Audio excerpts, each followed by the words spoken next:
Welcome back to Cannabis Coast to Coast News. This is the B block or second section of our news program. I'm Alaina Pinto. It's now time to take a look at the international scene. The European Union is expected to take up the debate about the legal limit of THC in industrial hemp products. Sound familiar? Of course, it's the same misguided debate about the intoxicating cannabinoid in the cannabis sativa plant that continues to drive the hemp market. Hemp farmers in Europe want more than the 0.3% limit on THC, not because they want to grow crops that are intoxicating, but the challenge is in growing crops that are below that legal limit in dry weight. Farmers have been lobbying for an increase of up to 1%, but most European lawmakers are resisting that limit remain where it is. Only one country in Europe has increased that, and that one is Switzerland. That country has already implemented the 1% limit. And with more from Europe, we start in the UK with Dave Barton. I'm Dave Barton from Thermador with your UK Cannabis Report for Cannabis Coast to Coast News. A man convicted of supplying black market cannabis to patients in need has had his original sentence overturned and will now face up to 4 years in prison. 40-year-old Joel Cunningham from Leeds, Yorkshire, was originally handed an 18-month suspended sentence back in June this year. But this was increased to 4 years after the case was brought to the Court of Appeal by a solicitor arguing against the sentence's leniency. Despite the fact the original judge ruling deemed Mr. Cunningham was aiming to help people rather than make a profit. While originally convicted on 7 charges, including the intent to supply magic mushrooms, at the Court of Appeal, the Solicitor General argued that the magic mushrooms conviction should have been treated as the lead offence. Since the trial, more than 4,000 people have signed a petition claiming Cunningham had helped them manage a range of conditions, including chronic pain and severe epilepsy. That's all for this week's UK report. I'm Dave Barton from Thermador reporting for Cannabis Coast to Coast News. This is Debbie Facey with the Canadian Coast to Coast Cannabis News Report. So in Canada this week, what we've had is we found in mid-2025, the number of pre-rolls actually being sold had reached a big, huge high of $1.27 billion in revenue, which captured 32.8% of the market overall, which is really great because that means that people are finding that pre-rolls are not only efficient, but it is something that is an easy go-to for them. But also it shows that our legal market is still creating a developing product that we all enjoy. Next we have is Health Canada has updated their credentials when it comes to the LPs and what is expected of them. So now what they have done is they have exempted the need of demonstrating their not only their micro grows, but their plant trimmings and their seed reporting. So those units are no longer something that is needed when it comes to Health Canada and their QA and LP checks. So that is something that is going to be great when it comes to LPs and not having too much on their plate. And hopefully they're able to accomplish 100% in everything else. This is Debbie Facey with your Canadian Coast to Coast Cannabis News Report. Case. Europe isn't the only continent where the debate over a quantifiable amount of THC in hemp is continuing. Here in the US, the effects of the 2018 Farm Bill continue to drive debate over the legal limit of 0.3%. That has been exploited to drive the underregulated billion-dollar hemp market. Kerry Hinkle is our hemp reporter, and he explains how the political process works in this country and the subsequent trickle-down effect all over the world. Hi, everyone. This is Kerry Hinkle with Bayou City Hemp out of Houston, Texas, and I am back again with another hemp report for Cannabis Coast to Coast News. This week, the hemp industry turns their attention back to the federal level as we navigate a complicated and convoluted process where a potential hemp ban continues to play out. You may remember that Congressman Andy Harris from Maryland has inserted language in the House Agriculture Appropriations Bill that would redefine hemp to state that it cannot have any quantifiable amounts of THC. And while we understand that these House Agriculture Appropriations bills rarely pass on their own, what we're navigating now is what is called a minibus package. And this is where the federal government will take a few must-have spending bills like the Ag Approps bill, throw them together in one package. They typically strip out any controversial or partisan language and pass them through both chambers and send them to the president's desk in an effort to just keep the government open and operating. And this process, where you have these thousands-page bills, is exactly where savvy political operators like Senator Mitch McConnell and Andy Harris can insert language in these backroom dealings to have leverage over one another to accomplish their own personal goals. And Andy Harris's goal is to ban the hemp industry. And so that's why over the last few weeks, the industry has been working with Congressman Jamie Comer from Kentucky as a Republican lead and his counterpart in the state as Morgan McGarvey on the Dem lead to get 27 total House signatures on this letter that states that they will not vote for the agriculture appropriations bill unless the hemp ban language is removed. And what's really important is that those 27 members, it's split almost right down the middle between Republicans and Democrats. So this means with the razor thin margin lead that the Republicans have on the House side, having a few of their R's flipped to this side means that they're going to have a hard time passing this bill unless they strip this hemp ban language. And so while political operators are very savvy in wanting to get this into a conference committee where they will be able to have more leverage to accomplish what Andy Harris wants, we as an industry have been able to rally several members that are not on this conference to say, you're not going to be able to pass the bill at all unless you strip this language. And so today, September 26th, the letter officially went out. We are now looking for either maybe Jamie Comer himself or Thomas Massie, also from a Republican from Kentucky, or another member that has signed on to the letter to force a full House floor vote to eventually strip that language before it heads to conference.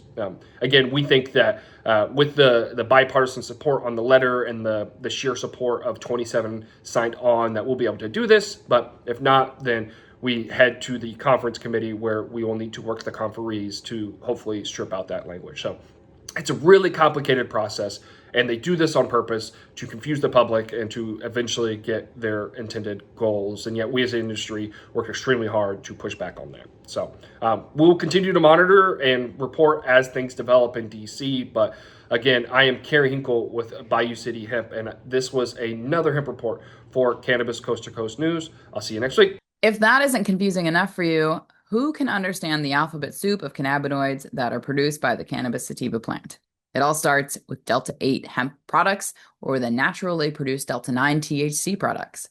Go into any licensed cannabis shop in the US and check out the cannabinoid profiles of the plant medicine, and you are bound to find THCA in many products. And now that scientists and growers have figured ways to grow legal hemp that gets you high, you have a billion-dollar industry that is underregulated and booming.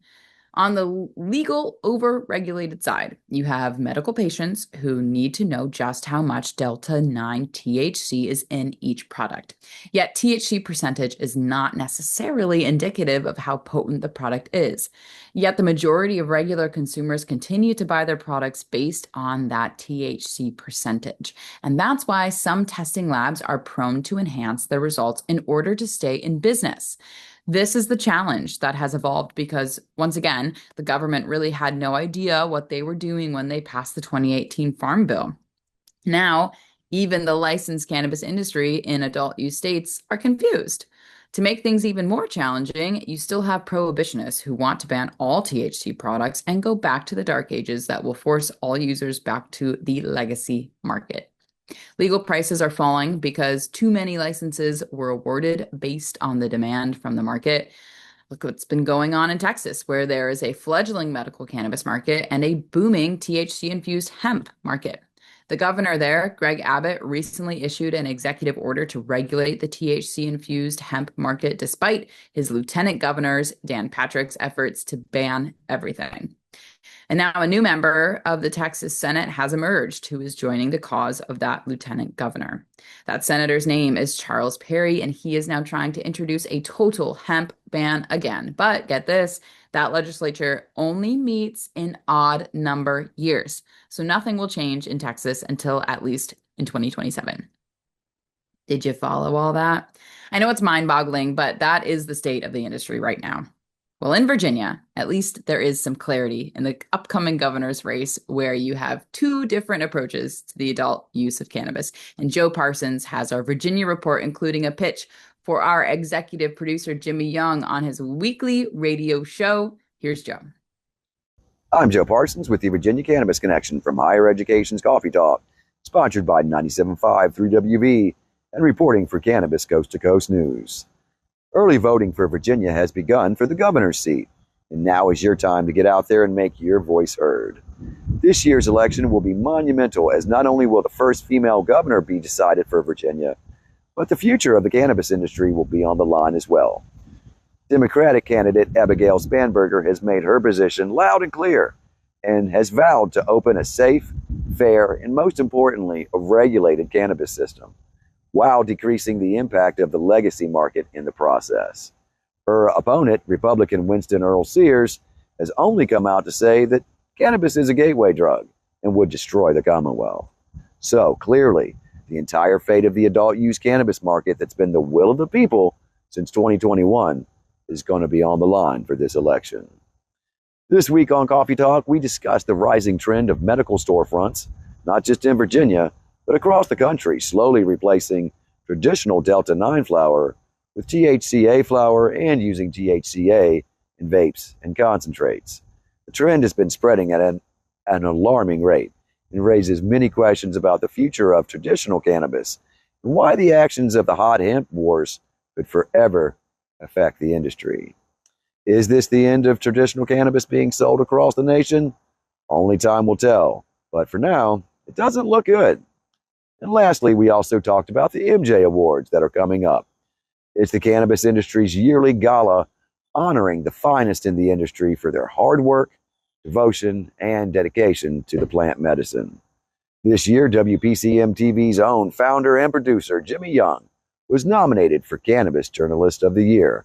I bet you know who I voted for. More than one person? No. Yeah, who gets to vote? Who Everybody. Oh, it's just Everybody. Okay. You just go online to www.emjay.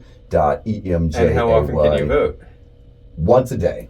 Okay. So you could alternate. You could vote for Jimmy one day and... I don't think Jimmy would like that. No, but anyway. No. What, is he going to dock your paycheck? yeah, right? But anyway. But Jimmy's a good guy. So for those of you who are tuning in, we have had him on the show a couple times. So he's nice. Yeah, so anyone within the sound of my voice, please cast your vote for Jimmy Young. It would really mean a lot to us. And Jimmy, if you are listening to this one, just know this, man, there's nobody else that I can think of that is more deserving. It's you have given people just like me that thought that we'd never have a voice to actually have that voice. And you've given us an awesome platform. So thank you so much to WPCM TV, Jimmy Young, and everybody else listening. Get out there and vote. It'll be good times. Most definitely. I'm gonna do a write-in ballot. I'm voting for Joe. Well, thank you, y'all. Thank you. I don't know if it's gonna help. My personal favorite cannabis reporter. Well, That was fun, and I meant every word.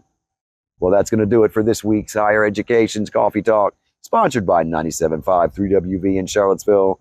And as always, reporting for Cannabis Coast to Coast News, I'm Joe Parsons. Until next time, stay lifted. With many states still debating how to maximize sales taxes on cannabis to make up for budget shortfalls, the Golden State of California finally reversed their pending tax increase. Dina Naguib has that story as she reports from the Latinas in Cannabis Festival in LA this week. I'm Dina Naguib with Grass Goddess Consulting, reporting for Cannabis Coast to Coast News. Today I'm reporting live from the Latinas in Cannabis 3rd Annual Summit here in Los Angeles. They have lots of panels, booths.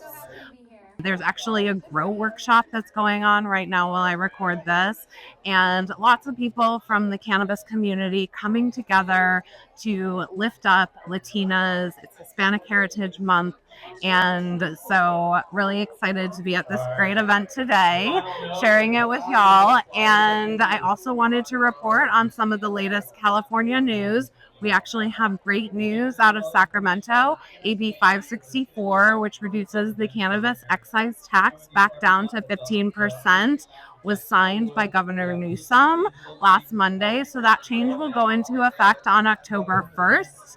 And that's really providing relief to an industry that is struggling with overtaxation. In my opinion, it's the biggest news for California of the year, and I'm really excited to share it. I'm Dina Naguib with Grass Goddess Consulting, reporting for Cannabis Coast to Coast News. Now let's check in with the publicly traded cannabis stocks, where everyone is holding their breath over when and if President Trump moves towards getting cannabis rescheduled, which will certainly impact what goes on Wall Street. Here's Doug Miller, who is high on Wall Street this week and every week. I'm Doug Miller from High on Wall Street with this week's cannabis stock report for Cannabis Coast to Coast News. Shares of Green Thumb Industries, stock ticker GTBIF, jumped nearly 9% this week after the company announced a $50 million share repurchase program. That's a bold move in cannabis, where buybacks are rare due to limited access to capital and strict regulations. Management says the program's designed to return value to shareholders and signals confidence in the company's long-term future. This follows a 2023 buyback where Green Thumb repurchased 13.5 million shares worth $108 million, showing a clear track record of shareholder-friendly actions. While revenue grew about 5% year over year to $293 million last quarter, pricing pressure and higher costs hit profitability hard, with margins sliding and net income dipping into the red. They also have 100% of sales tied into the U.S. market, so Green Thumb remains highly exposed to regulatory risks, especially with no federal legalization in sight. So let's see how the stock chart looks. It's trading around $8.22, and it's curling up and looks good and looks like it wants to continue its way up. Be sure to watch for dips, trade smart, and lock in those profits. And that's this week's Cannabis Stock Report. Reporting for Cannabis Coast to Coast News, I'm Doug Miller. What's up, everybody? I'm Mark Allen, the Chicago Clone Guy, reporting for Cannabis Coast to Coast News, just outside of Chicago, Illinois.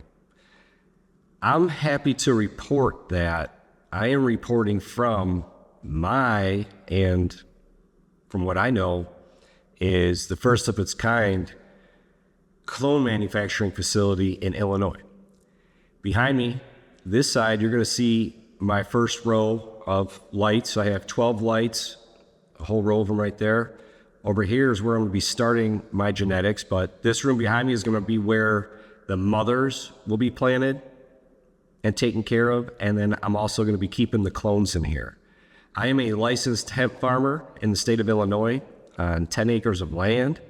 I have indoor capability, and I have 8 acres of land outdoor capability to do, haven't decided yet, maybe some THCA.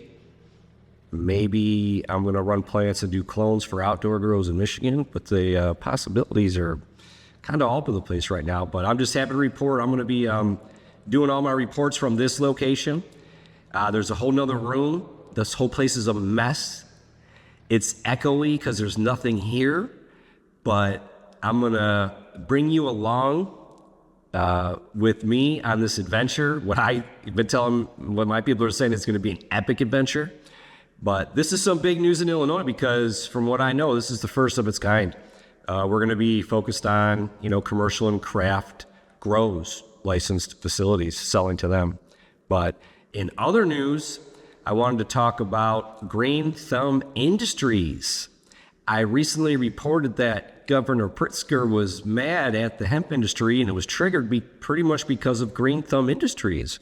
So this is what happened. Green Thumb was giving out free THCA hemp legal beverages on the lakefront, giving them out to people because they're legal. It's clear as day legal. Well, people didn't like it, and long story short, the city sent Green Thumb Industries, or I think it's called, their brand is called Senoritas. They sent them a cease and desist letter to stop doing that. Nothing's happened since then, but this has ramped up the attack on the hemp industry, which I am highly involved in. But that sums up some of the news going on right now in Illinois.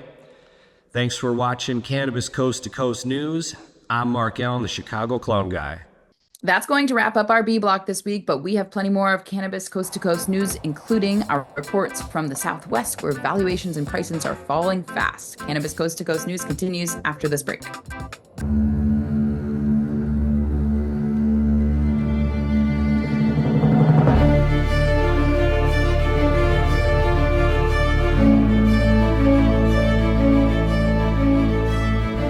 What if we're right? What if all of a sudden they discovered that there is medical use for marijuana and that it is good for you and it's better than alcohol and it's better than opioids and it helps your health? What if we're right? What if they find that out? Specific cannabinoids have medical value.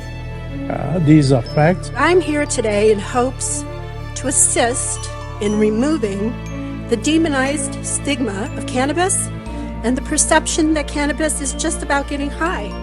The true base of this plant has to be known. I don't think anybody should ever go to jail for cannabis. It's a medicine, and everybody should have access to it. This is something which, at the very, very least, is the key to alleviating suffering and extending life for millions of human beings. Right? For returning some kind of balance to our society, and quite possibly of restoring our planet's natural balance as well.